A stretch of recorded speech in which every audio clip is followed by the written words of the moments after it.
We could go so many directions with the rundown, but how about we just get to it with these Houston Texans of ours? Oh, this little thing of Oh. ours. Yeah, man. So our beloved Houston Texans, they all right, we'll get to like the breakdown of the trades, but where I'm at right now mentally is it's like Nick Casario, right? Mm. He got us out of some dark days, post Deshaun Watson era. He got us out of that era. And now the question becomes, is that enough grace? Has he bought himself enough grace to be trusted right now?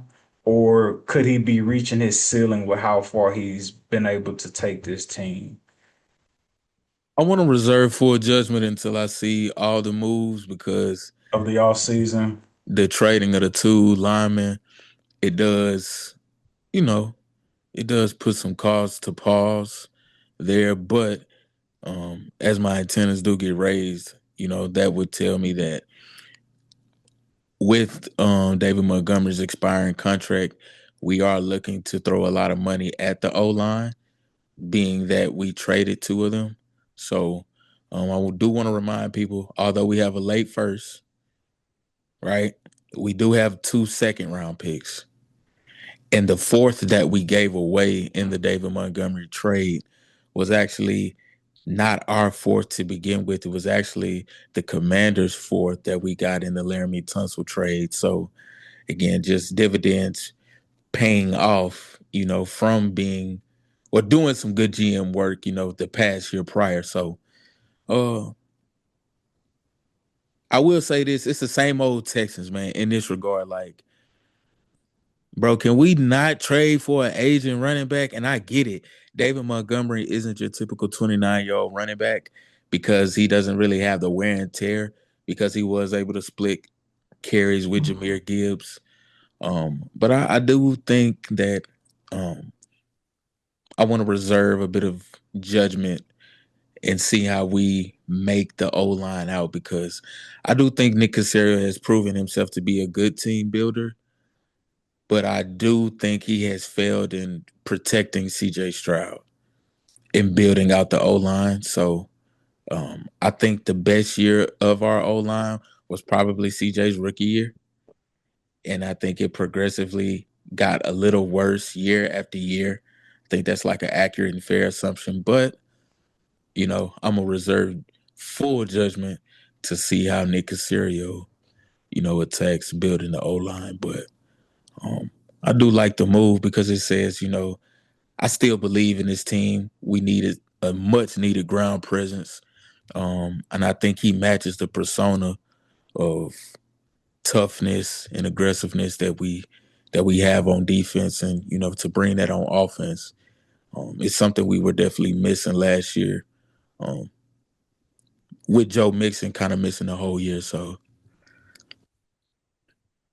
we'll see, man. We'll see. Yeah, David Montgomery, those 3 years with Jameer Gibbs over 2,500 rushing yards and 33 touchdowns in 3 years, splitting carries with Jameer Gibbs. So definitely would love to see what that looks like with him being a leading back. But then again, the question always comes back to your point is, oh, what's up with this O line? Give a damn who our running back is if we don't got an O line that could actually block for him. And in addition to block for CJ and Titus Howard, over 1,000 snaps, never gave up a sack. Best offensive lineman in the pass blocking game, but just overall in general for our team, and we let him go. So you Yeah. reserving judgment. I'm sorry, Black Peace. I'm gonna say so. I'm gonna be done. You reserving judgment is very is very wise. I'm like gonna hit the like that panic Texas button. man. I'm hitting the panic button, man. But Yeah, you reserving judgment. Yeah, yeah. We'll leave you to be the wise one for today. I'm hitting the panic button. Like, what are we doing, Nick? What are we doing? Damn, nigga, it's the beginning of March. I think what happened is I think we paved the way for assigning a lot of big free agent names on the O line. And I think that's what a lot of people was hinting towards, that signing David Montgomery is also not only a win now move, it's also saves us money on the salary cap. So Yeah, we can allocate more money to the O line. So that's why I said I wanted to reserve judgment to see who we actually picked up in this cycle of free agency and the draft, because I'm gonna say this. I know we haven't gotten to this part of it yet. I don't know if people have been watching.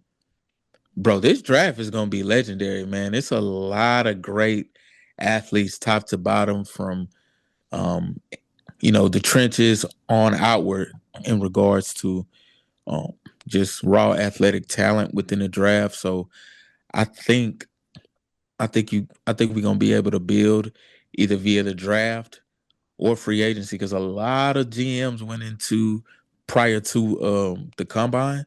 They were just saying, hey, we looking at some guys in free agency, but seeing how a lot of guys tested, they was like, wait, we can actually pivot and build out through the draft. So um it'll be interesting, man. So I wouldn't panic yet, Emac.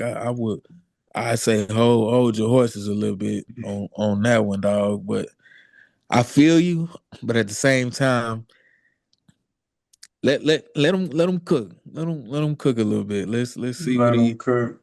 let's see what he I, I, do. I think the All Texans right, are Nick. in a certain mode where they're over it. They're over the bullshit. Excuse my French. They're over it. They're over the offensive line. They're over the lack of run threat. They're over it, and they're making moves right now. I feel like they're seeing something possibly in their roster to make up for the offensive line move, or possibly in the free agency. And they're saying, dude, we're tired of waiting on Mixon. We don't have time for Mark to get fully developed to the high caliber running back he possibly can be. We need somebody who's ready right now, who has a chip on his shoulder. And I'll tell you right now, dock it. David Montgomery has a chip on his shoulder, a very respectable chip on his shoulder, but a chip on his shoulder nonetheless. The year before last, it was an actual Knuckles and Sonic situation. This turned straight Sonic last year. Sonic. The carries, the yardage, the usage, all went to Gibbs. At the end of the day, this is still a business. That's the homeboy. That's cool. You gonna big up him like, and that's what's up, bro. But at the end of the day, you got a family to feed. You got stats to build. You have a legacy to build. And I think that's what's on Dave Montgomery's mind. And I feel like he's in a perfect situation where Marks maybe has 2, maybe 3 years where he reaches his peak, and he knows I'm the running back right now.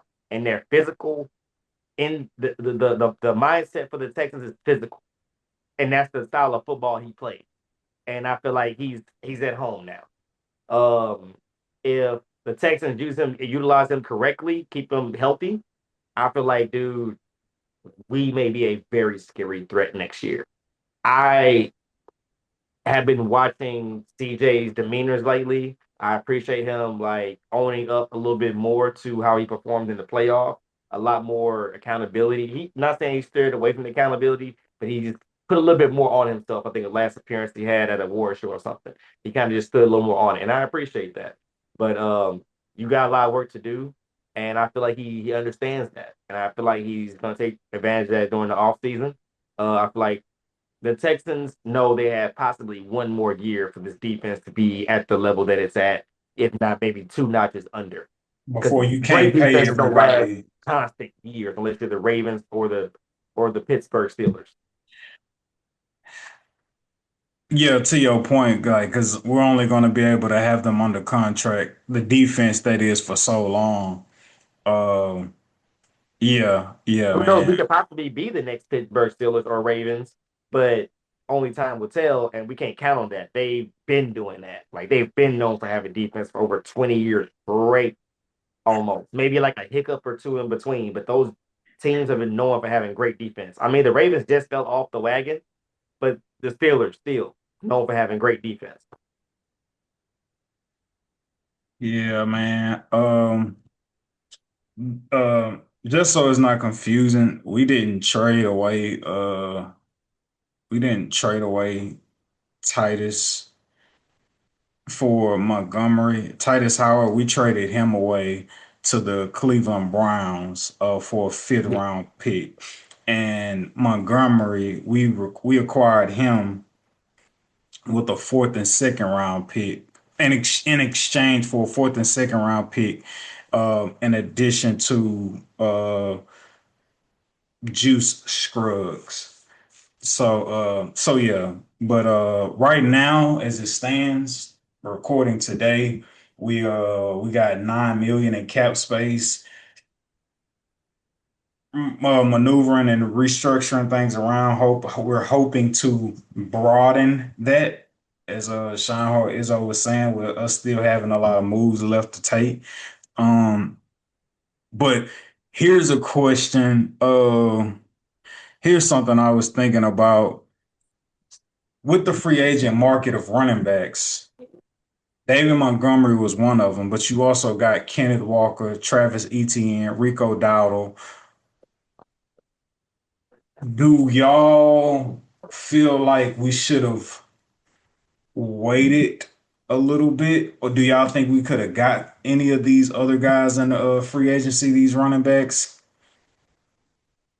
You know, um,